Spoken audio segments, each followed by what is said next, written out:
उत्तराखंड के हरिद्वार से खबर है। भाजपा सरकार व शासन को जगाने के लिए सफाई कर्मचारियों ने विरोध प्रदर्शन जताया। देवभूमि उत्तराखंड सफाई कर्मचारी संघ ने आज भाजपा सरकार व शासन को जगाने के लिए विरोध प्रदर्शन किया। वहीं अरविंद चंचल ने कहा कि मेरा समाज मेरा स्वाभिमान, कर्मचारी एकता जिंदाबाद। सभी साथियों से विनती है कि समाज के सभी नेताओं से हाथ जोड़कर निवेदन है कि समाज के रोजगार की आवाज मृतक आश्रित का लाभ मिले। संविदा पर कार्यरत सफाई कर्मचारी परमानेंट करो, सफाई में ठेका प्रथा खत्म करो। आज ये देवभूमि उत्तराखंड सफाई कर्मचारी संघ का प्रदेशव्यापी आंदोलन किया जा रहा है। इसमें राजेंद्र चौटाला जी, आप क्या कहना चाहेंगे? कहने सुनने के लिए क्या रहा जी।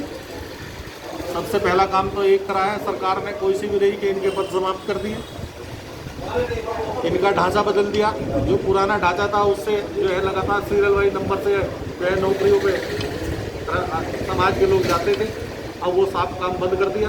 सत्यानाश तो जो नई सरकार है उसने भी किया, जो पुरानी सरकार थी उसने भी किया। उसके बाद एक आस लगी रहती है, अगर घर में कोई मर जाए तो उसका कोई बच्चा, लड़का या घरवाली या बिटिया जो भी है संविदा और उसके क्या बोलते हैं कंपनसेशन के मृतक आश्रित के पद पे उसको बहाल कर दिया जाता था, तो उनका रोजगार चलता था। आज वो स्थिति भी सरकार ने समाप्त कर दी। चाहिए वाली है चाहे वो पिछले वाली है, ढांचा बदलना चाहिए। उसके बाद क्या करा, धीरे धीरे ऐसा काम कर दिया है कि जो लोग जहां वर्षों से, मतलब वर्षों से नहीं कई सौ वर्षों से जो रह रहे हैं और जिनके क्वार्टर हैं, जो नगर पालिका अपने बताती है। मैंने सवाल किया था, ये नगर पालिका एक भी कागज बता दे जो क्वार्टर बना रखे हैं कि ज़मीन उनकी है क्या या क्वार्टर उनके हैं।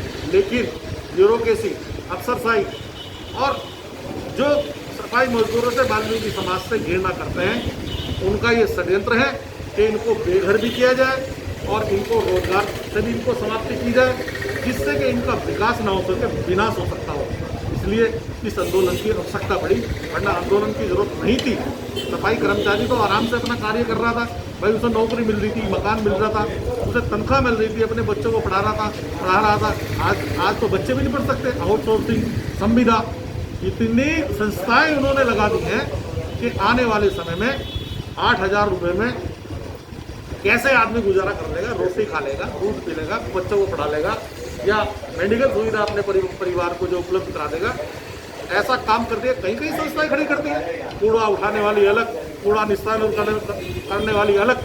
और सबसे बड़ा काम तो ये किया कि जो सुपरवाइजर के पद आसानी से सफाई कर्मचारी को पदोन्नति करके दे दिए जाते हैं सीनियरिटी के आधार पे, आज उसको भी जो है षड्यंत्र के तहत उसे भी समाप्त कर दिया गया।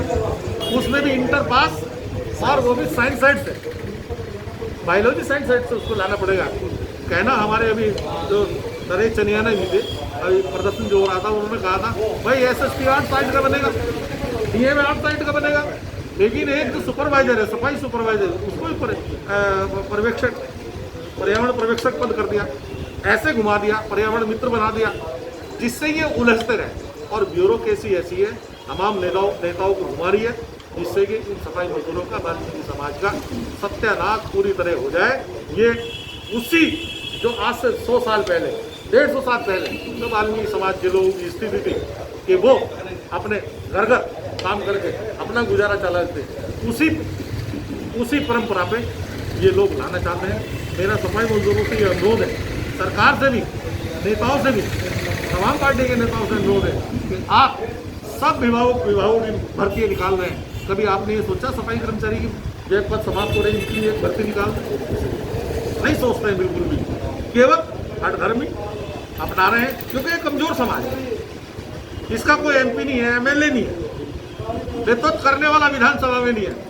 अगर जो सरकार से नॉमिनेट भी होते हैं, वह अपने क्या करते हैं, केवल 2 महीने के अलावा दूसरा कुछ काम नहीं करते। तरीके से अपनी बात अगर ये कहेंगे तो सरकार सुनेगी। जो जिनको नॉमिनेट किया गया है वो कम से कम सरकार से लड़े, मुख्यमंत्री से लड़े, ब्यूरोक्रेसी से लड़े, वही लड़ने के लिए तैयार नहीं। तो क्या होगा इसका? मैं तो ये कहता हूँ, जितने भी अगर नॉमिनेट किसी को किया गया है सरकार में या कोई पार्टी में भी है, कम से कम वो अपनी पार्टी के अध्यक्ष से कहे, मुख्यमंत्री से कहे कि साहब मुझे तो बताओ कि जब ये मेरे समाज बेरोजगार हो जाएगा, बेघर हो जाएगा, तो हम किसके लिए वोट मांगने जाएंगे? ये बात कहने के लिए भी तैयार नहीं है। मेरा उन नेताओं से अनुरोध है कि जब आप समाज में इनके लिए वोट मांगने आओगे जिनकी सरकार है, तो आप उन्हें क्या जवाब दोगे, हम उनसे ये पूछेंगे, वो आएंगे। जी नरेश चिनियाला जी, आप क्या कहना चाहेंगे? देवभूमि का ये जो आंदोलन है, ये समाज की जो परेशानियां हैं, वो सरकार, चाहे पिछली सरकार हो या वर्तमान सरकार हो, इस गरीब समाज का शासन द्वारा शोषण किया जा रहा है। पिछली सरकार द्वारा सफाई कर्मचारियों के पद समाप्त किए गए। इस सरकार द्वारा अब सफाई सुपरवाइजर के पद समाप्त कर दिए गए। तो हमारे लिए तो एक सापनाथ है, एक नागनाथ है। मालिकाना हक सन 68 में क्वार्टर सफाई मजदूरों को दिए गए और उस समय की सरकार द्वारा सन 68 के शासनादेश में इस समाज के सफाई मजदूरों को, जो जिसके पास क्वार्टर है और जिसके पास नहीं है, उसको निःशुल्क भूमि देने का प्रावधान शासनादेश में है। सन 90 तक आवास का किराया काटा जाता रहा, जबरदस्ती जबकि नगर पालिका के पास कोई क्वार्टरों का रिकॉर्ड नहीं है। उसमें ये व्यवस्था है, नगर पालिका में नहीं बनाए थे। हाँ, वो हरिजन कल्याण विभाग द्वारा हायर परचेज सिस्टम के द्वारा सफाई मजदूरों के लिए वो शासनादेश के द्वारा वो हायर परचेज सिस्टम में हरिजन कल्याण विभाग द्वारा क्वार्टर बनाए गए थे, नगर निगम ने नहीं बनाए।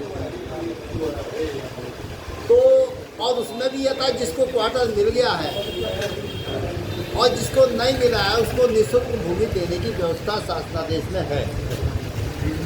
आज सरकार द्वारा, वर्तमान सरकार द्वारा उन क्वार्टरों को लेकर के, और जो लोग बस्तियां हमारी बनी हुई है, उनको जो है उजाड़ने का काम ये सरकार कर रही है। ये वो स्थिति में लाना चाहती है इस समाज को, जो आज से 100-200 साल पहले हुआ करते थे। तो मेरा सरकार को ये कहना है कि हम आपके साथ, सफाई मजदूर वाल्मीकि समाज किस प्रकार से आपके साथ रहे, ये हमें बताएं।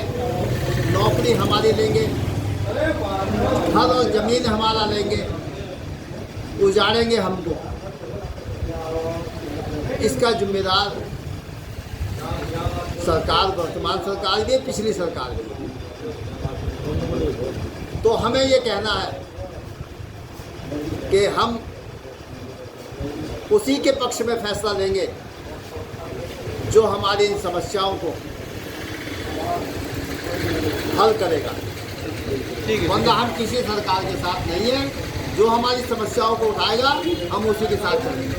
ठीक है हमारा।